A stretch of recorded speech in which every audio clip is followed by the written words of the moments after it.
Hello दोस्तों, कैसे हैं आप सब लोग। और पेंडुलम वीडियो पे आपका स्वागत है। आज हम पढ़ेंगे डेली करंट अफेयर्स 31 जुलाई 2020 के।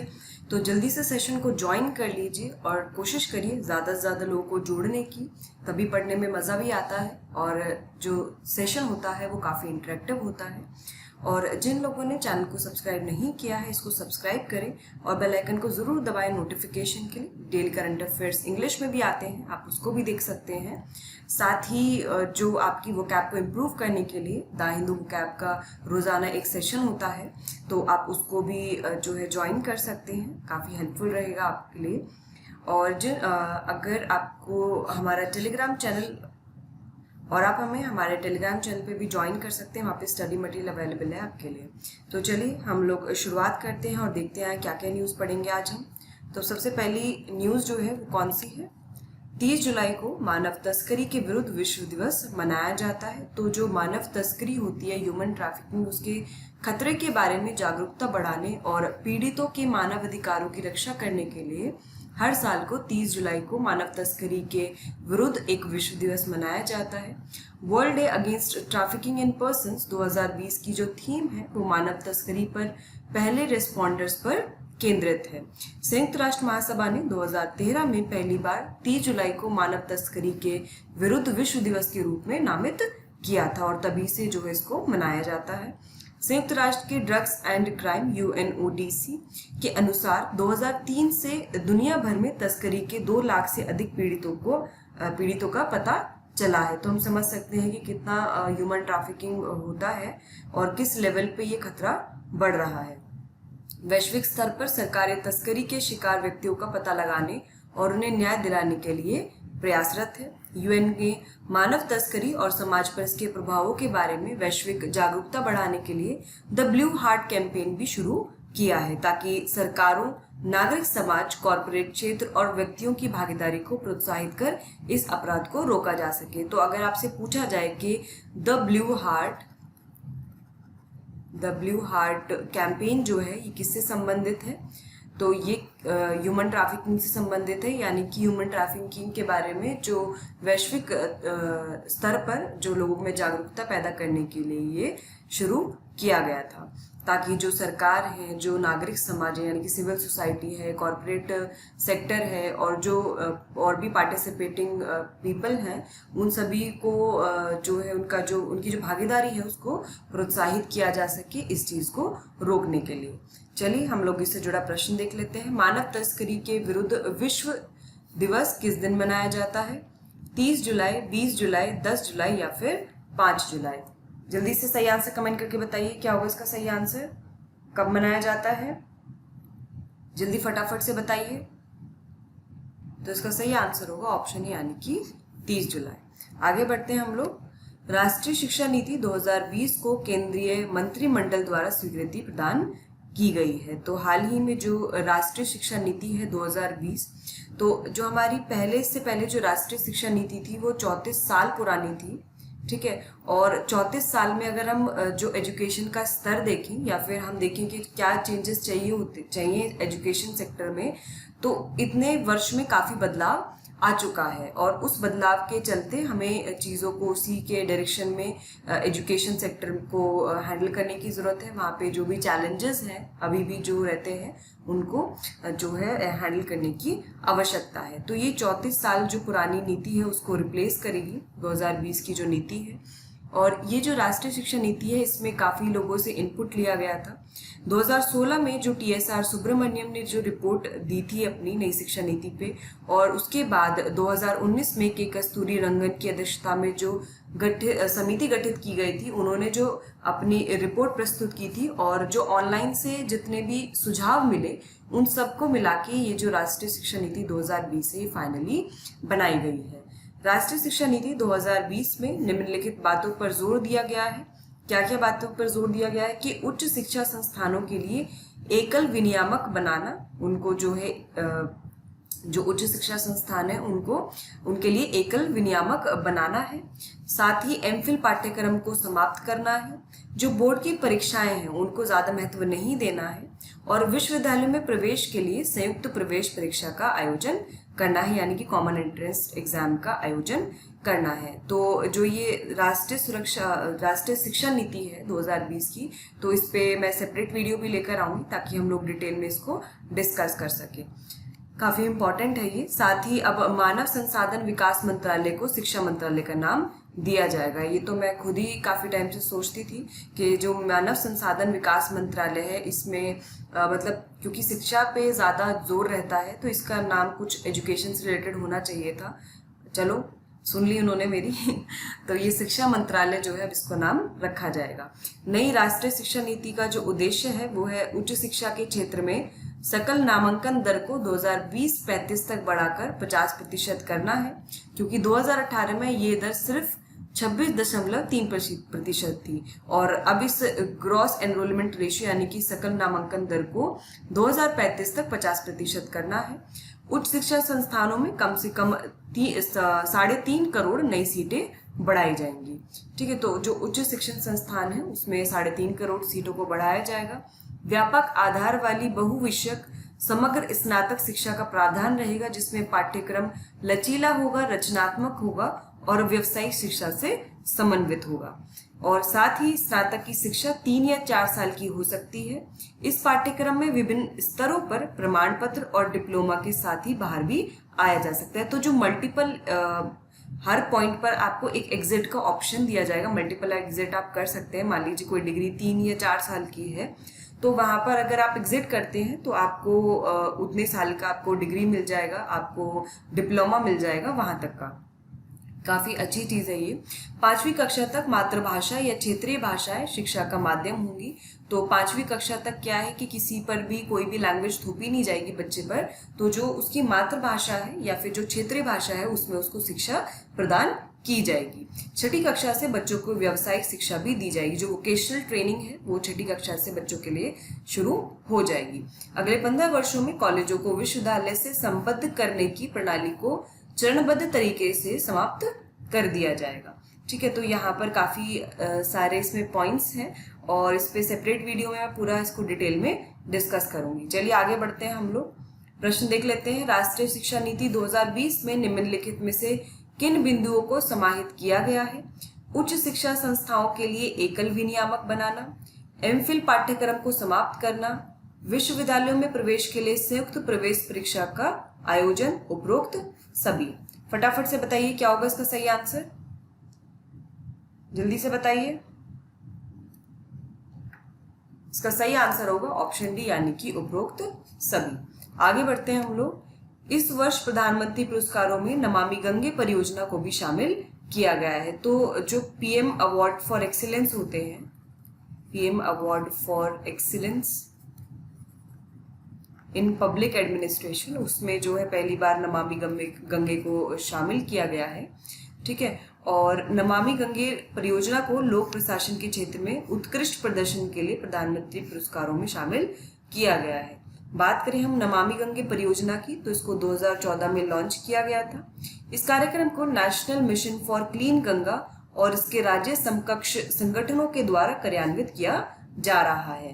तो इसको अगर आपसे पूछा जाए कि इम्प्लीमेंटिंग एजेंसी कौन सी है इसमें मेजर, तो है national mission for clean Ganga. तो नमामि गंगे का जो एम है आप नाम से समझ रहे होंगे कि गंगा को जो है स्वच्छ करना है, उसको निर्मल करना है, अविरल बनाना है। ये स्वच्छ गंगा मिशन का जो है उद्देश्य है। और इस साथ ही इसका उद्देश्य गंगा और उसकी सहायक नदियों के आसपास एक ऐसा सामाजिक आर्थिक जोन विकसित करना है जिससे आत्मनिर्भर भारत अभियान को बल मिल सके। तो यहाँ पर 2 लक्ष्य हैं कि एक तो गंगा को साफ करना है, साथ ही जो गंगा और उसकी जो सहायक नदियां और उसके आसपास का जो क्षेत्र है उसको जो है सामाजिक आर्थिक जोन में विकसित करना है, सोशियो इकोनॉमिक जोन में विकसित करना है, ताकि जो भारत है वो आत्मनिर्भर बन सके। तो चलिए आगे बढ़ते हैं, प्रश्न देख लेते हैं। नमामि गंगे परियोजना को किस वर्ष लॉन्च किया गया था, जल्दी से बता दो। 2012, 2016, 2014 या फिर 2018? जल्दी से बताइए क्या होगा इसका सही आंसर, फटाफट से बताइए क्या होगा इसका सही आंसर। इसका सही आंसर होगा ऑप्शन सी यानी कि 2014 में ये लॉन्च किया गया था।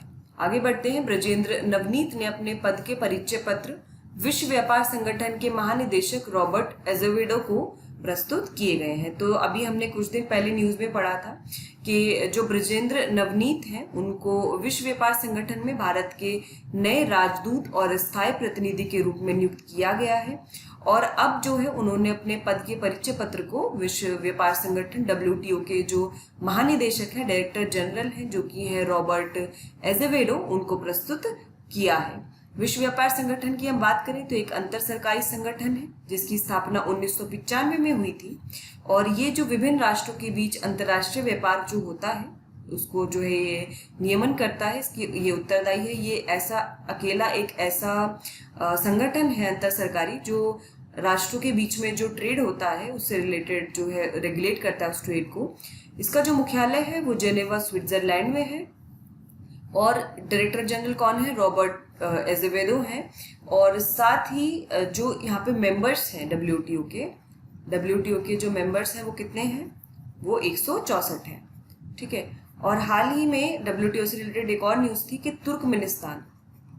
तुर्कमेनिस्तान जो सेंट्रल एशियन कंट्री है, जो मध्य एशिया में जो स्थित कंट्री है तुर्कमेनिस्तान, इसको ऑब्जर्वर का एक स्टेटस मिला है WTO के द्वारा। ठीक है। ऑब्जर्वर स्टेटस मतलब कि ये पार्टिसिपेट तो कर सकता है विभिन्न जो भी मीटिंग्स होती हैं WTO की, पर उसमें वोट नहीं कर सकता है। तो ये मेंबर नहीं है, इसको ऑब्जर्वर स्टेटस दिया गया है तुर्कमेनिस्तान को WTO के द्वारा। एक और न्यूज़ है कि जो डायरेक्टर जनरल हैं अभी, करंट डायरेक्टर जनरल रॉबर्ट एजेवेडो, तो ये कह रहे हैं कि भाई जो ये अपना रिटायरमेंट ले रहे हैं, ये पहले ही रिजाइन करें, 31 अगस्त को ये स्टेप डाउन करेंगे। और इनका जो टर्म है वो 1 साल बाद खत्म होना था, बट ये इन्होंने फैसला किया कि अपना जो सेकंड टर्म है, ये सेकंड टर्म सर्व कर रहे थे WTO के डायरेक्टर जनरल के रूप में, तो ये बोल रहे हैं कि अब 1 साल पहले ही ये जो है स्टेप डाउन करेंगे 31 अगस्त को। ठीक है। तो ये कुछ इंपॉर्टेंट इन्फॉर्मेशन थी WTO की रिगार्डिंग। आगे चलते हैं, प्रश्न देखते हैं। हाल ही में ब्रजेंद्र नवनीत को किस संस्था में भारत के नए राजदूत और स्थायी प्रतिनिधि के रूप में नियुक्त किया गया है? विश्व व्यापार संगठन, विश्व स्वास्थ्य संगठन, विश्व बैंक या फिर संयुक्त राष्ट्र? फटाफट से बताइए कमेंट करके, क्या होगा इसका सही आंसर? किस संस्था में भारत के नए राजदूत और स्थायी प्रतिनिधि के रूप में नियुक्त किया गया है? बहुत इजी है, इसका सही आंसर है ऑप्शन है, यानी कि विश्व व्यापार संगठन। ठीक है। आगे चलते हैं हम लोग।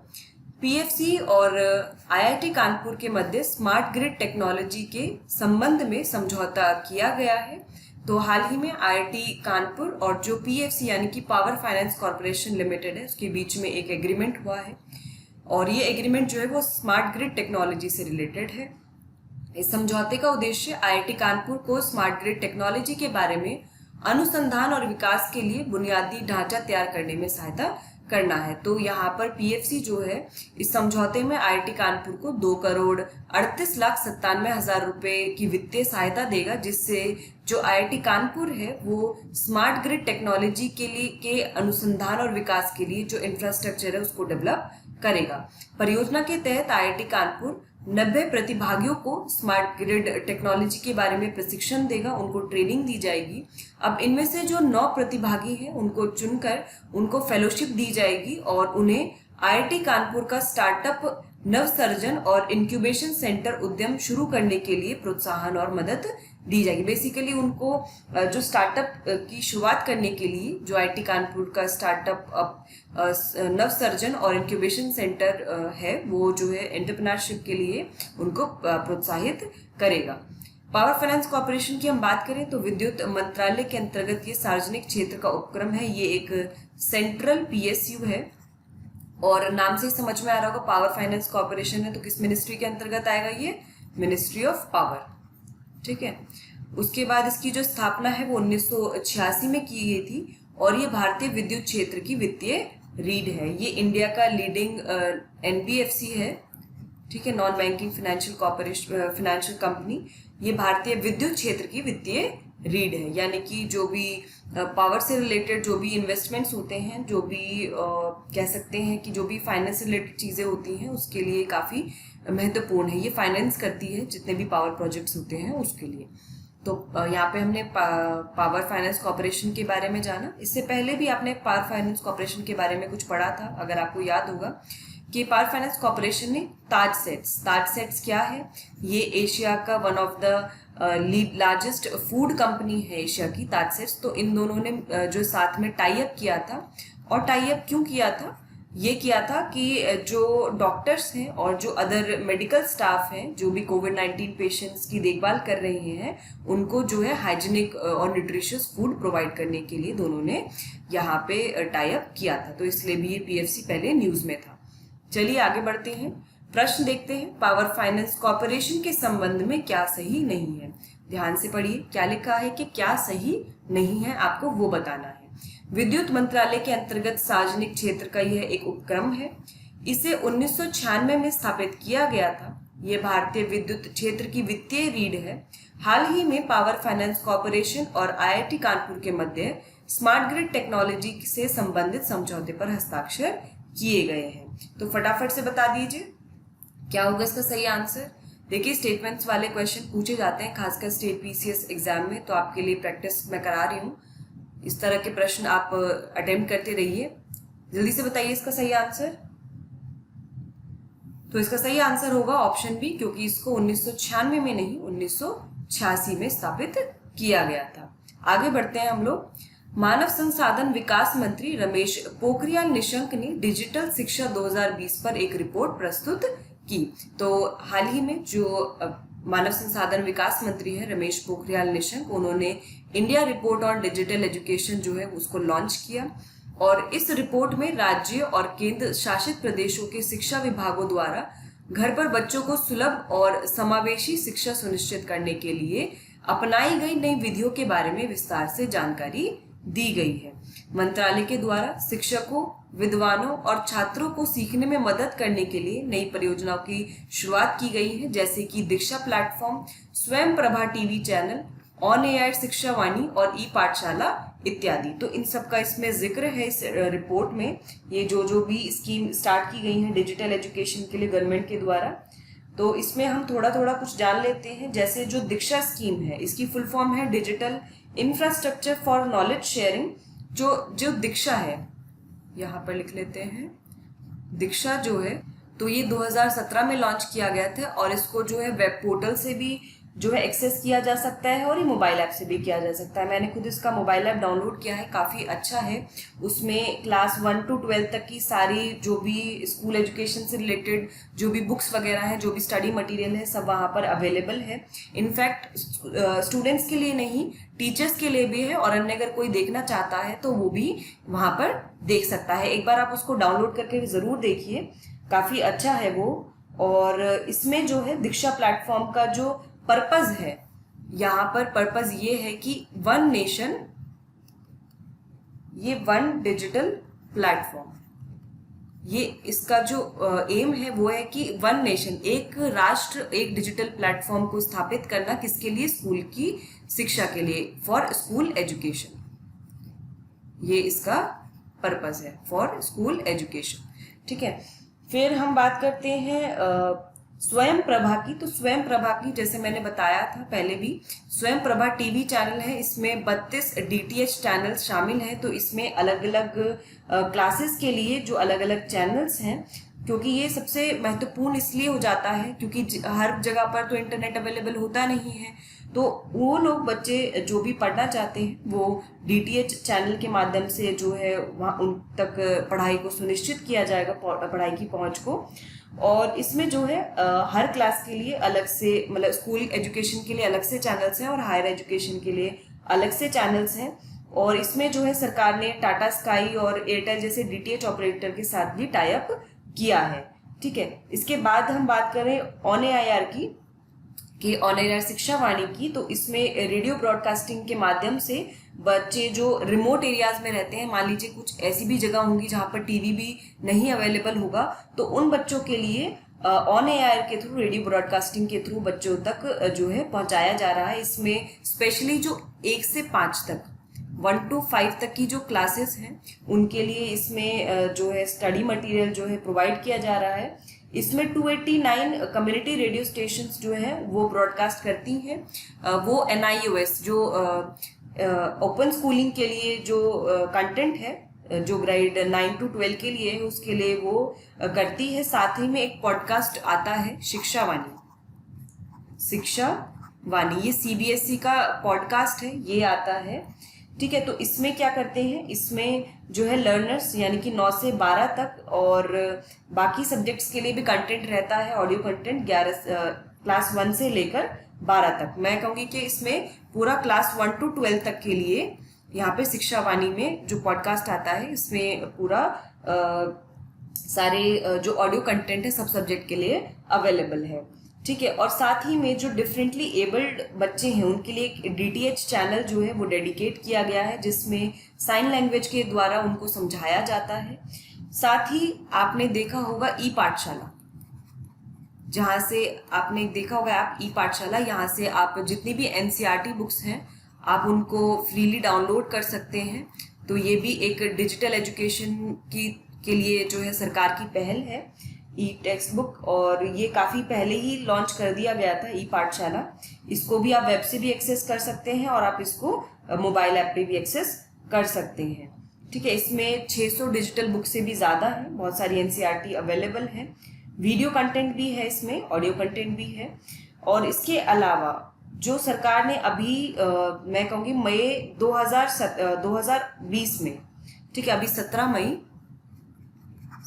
मई 2020 में सरकार ने पीएम ई विद्या लॉन्च किया था।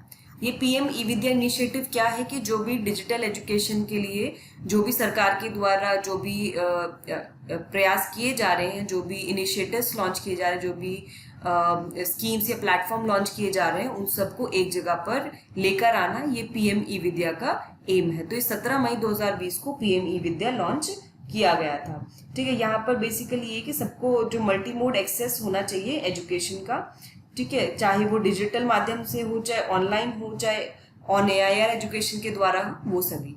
तो इस रिपोर्ट में ये भी देखा गया कि छात्र सोशल मीडिया टूल जैसे कि व्हाट्सएप ग्रुप, यूट्यूब चैनल और गूगल के माध्यम से ऑनलाइन कक्षाओं का भी उपयोग कर रहे हैं। तो कोविड-19 के चलते जो भी समस्याएं आ रही हैं शिक्षा के क्षेत्र में, उनसे निपटने के लिए डिजिटल इंडिया की डिजिटल एजुकेशन की तरफ मूव करने के लिए काफ़ी प्रयास पहले भी किए गए थे सरकार के द्वारा और अब भी किए जा रहे हैं।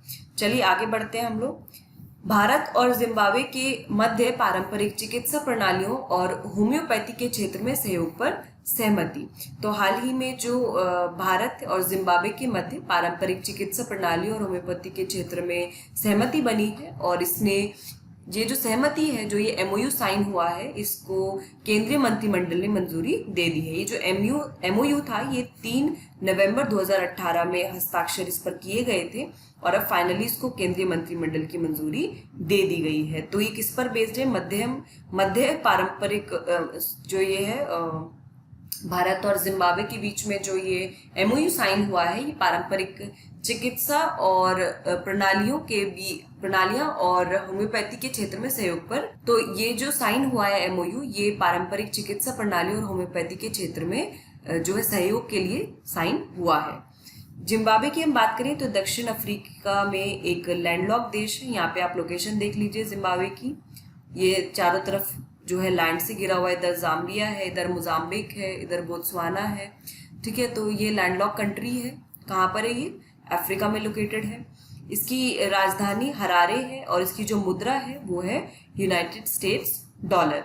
और जिम्बाब्वे के जो प्रेसिडेंट हैं अभी हाल ही में जो करंट प्रेसिडेंट हैं वो कौन है? एमर्सन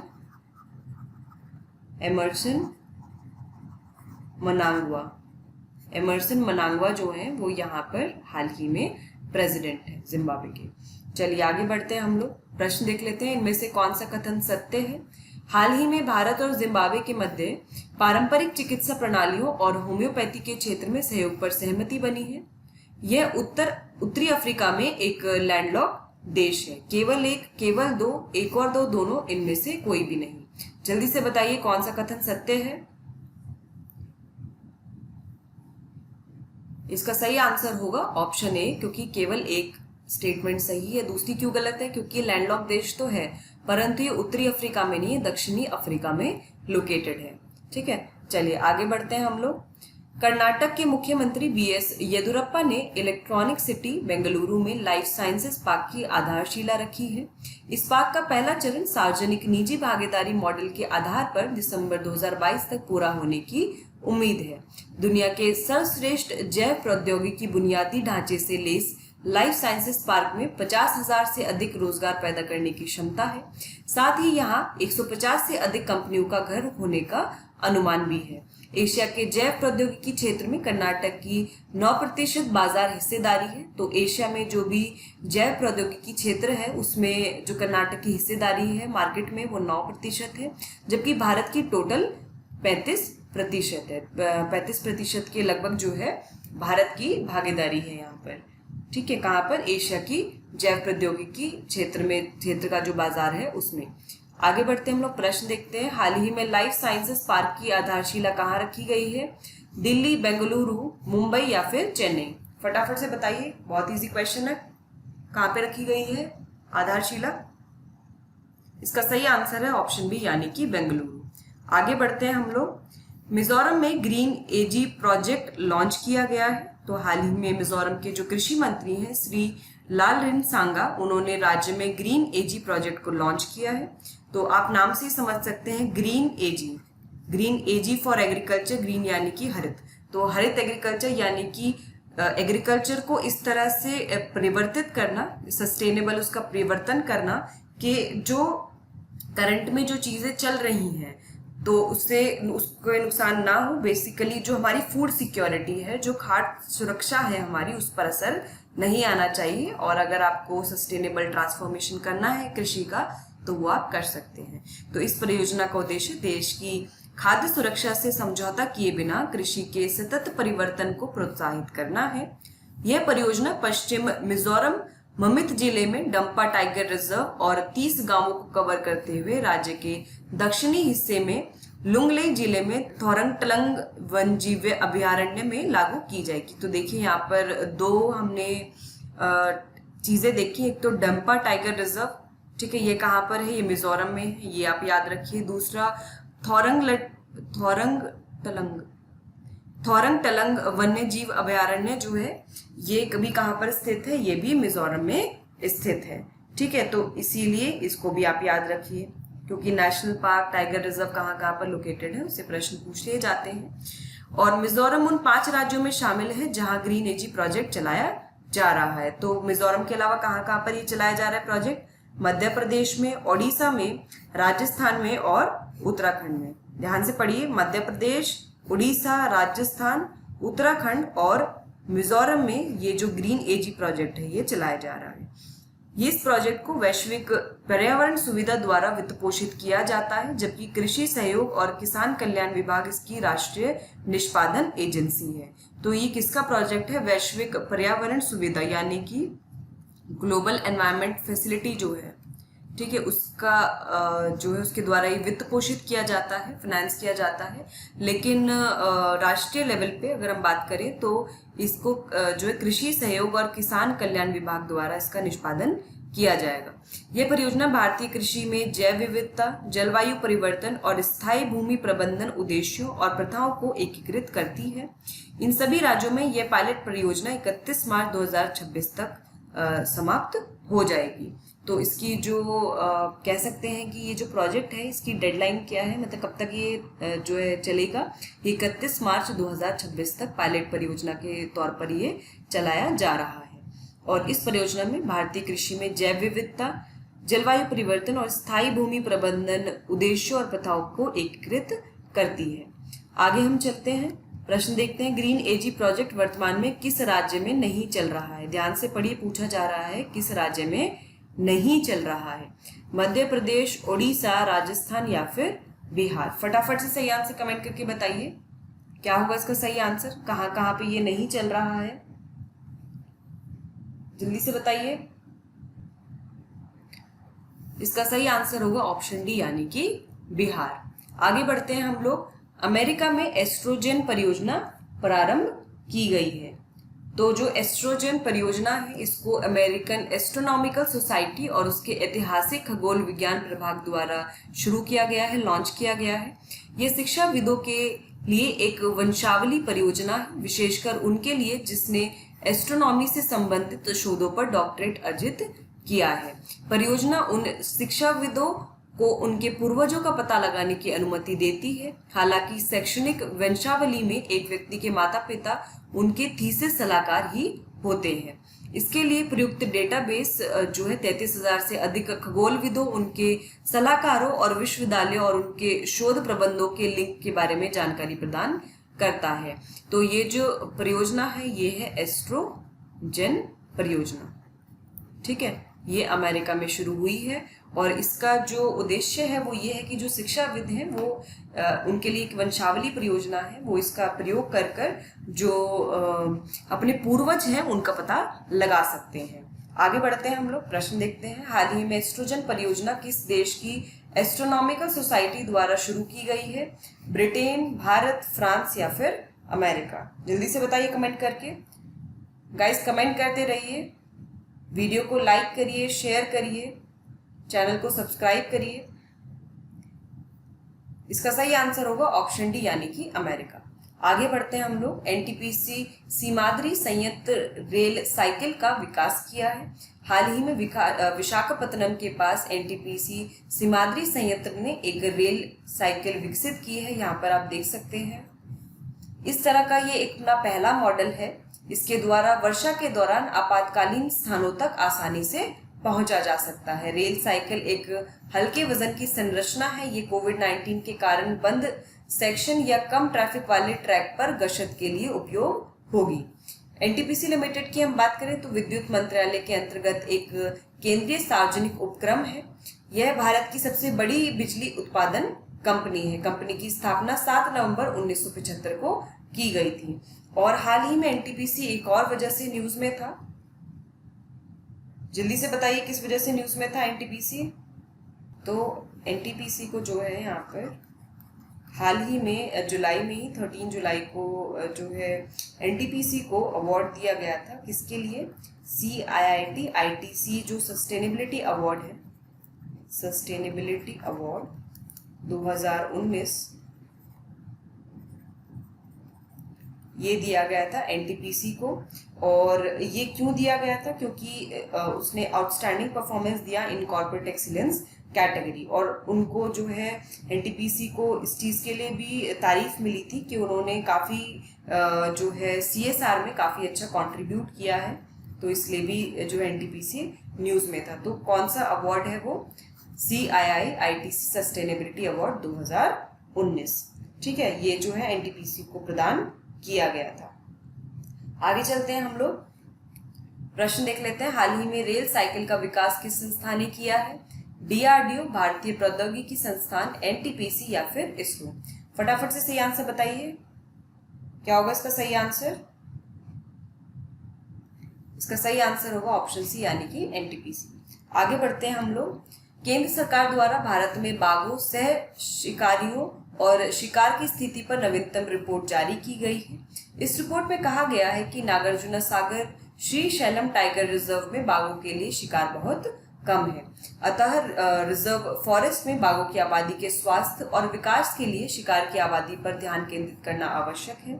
साथ ही पार्क के अंदर मानव विज्ञानी दबाव जैसे पशुओं का चरना और जंगली जानवरों का शिकार आदि को भी नियंत्रित करना अनिवार्य है। ठीक है, तो यहाँ पर यह भी कहा गया कि जो पार्क के अंदर जो मानव विज्ञानी दबाव है यानी कि जो ह्यूमन इंटरफेरेंस है, जैसे कि पशुओं का चरना और जंगली जानवरों का शिकार, इस तरह की वजह से उसको नियंत्रित करने की जरूरत है। नागार्जुन सागर श्रीशैलम टाइगर रिजर्व की हम बात करें तो भारत का सबसे बड़ा टाइगर रिजर्व है। यह रिजर्व आंध्र प्रदेश और तेलंगाना में 5 जिलों में फैला हुआ है। इस क्षेत्र में ज्यादातर नल्लामाला हिल्स हैं और कृष्णा नदी इस रिजर्व से होकर बहती है। तो अगर आपसे प्रश्न पूछा जाए कि नागार्जुन सागर श्रीशैलम टाइगर रिजर्व से कौन सी नदी होकर बहती है, तो कृष्णा नदी होकर बहती है। आपने वो भी पढ़ा होगा नागार्जुन सागर डैम, अगर आपको याद होगा तो नागार्जुन सागर डैम जो है वो भी कहाँ पर लोकेटेड है, कौन से रिवर पर लोकेटेड है? वो भी आपका कृष्णा रिवर पर लोकेटेड है। तो वहां से भी आप याद रख सकते हैं। आगे चलते हैं हम लोग, प्रश्न देख लेते हैं। नागार्जुन सागर श्रीशैलम टाइगर रिजर्व के संबंध में क्या सही नहीं है? आपसे पूछा गया है स्टेटमेंट कौन सी ट्रू नहीं है। यह भारत का सबसे बड़ा टाइगर रिजर्व है। यह रिजर्व आंध्र प्रदेश और तेलंगाना में 5 जिलों में फैला हुआ है। इस क्षेत्र में ज्यादातर अनाईमुदी हिल्स हैं और हाल ही की एक रिपोर्ट के अनुसार नागार्जुन सागर श्रीशैलम टाइगर रिजर्व में बाघों के लिए शिकार बहुत कम है। फटाफट से कमेंट करके बताइए कौन सी स्टेटमेंट इसमें से सही नहीं है, जल्दी से बताइए। इसमें कौन सी स्टेटमेंट गलत है? ऑप्शन सी गलत है, क्योंकि इस क्षेत्र में ज्यादातर अनाईमुदी हिल्स नहीं है, नल्लामाला हिल्स है। नल्लामाला हिल्स यहाँ पर है। आगे बढ़ते हैं हम लोग। 1998 में चोरी हुई राजस्थान मंदिर की नटसा मूर्ति भारत लौटी है। तो 1998 में भारत राजस्थान का जो मंदिर है, जो घाटेश्वर मंदिर है, ये बरौली राजस्थान में स्थित है।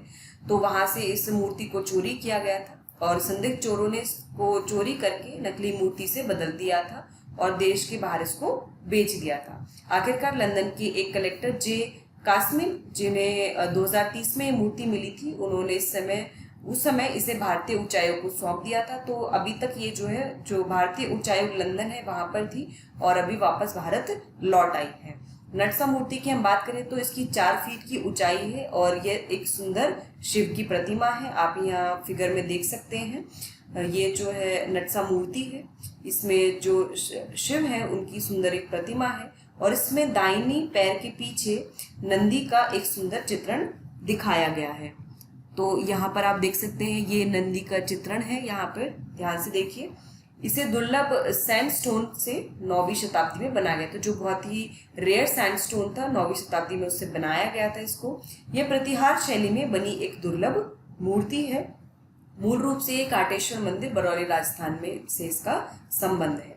तो ये वहां पर उस मंदिर में ये पहले थी और फिर इसको चोरी करके बेच दिया गया था और ये वापस जो है आ गई है भारत में।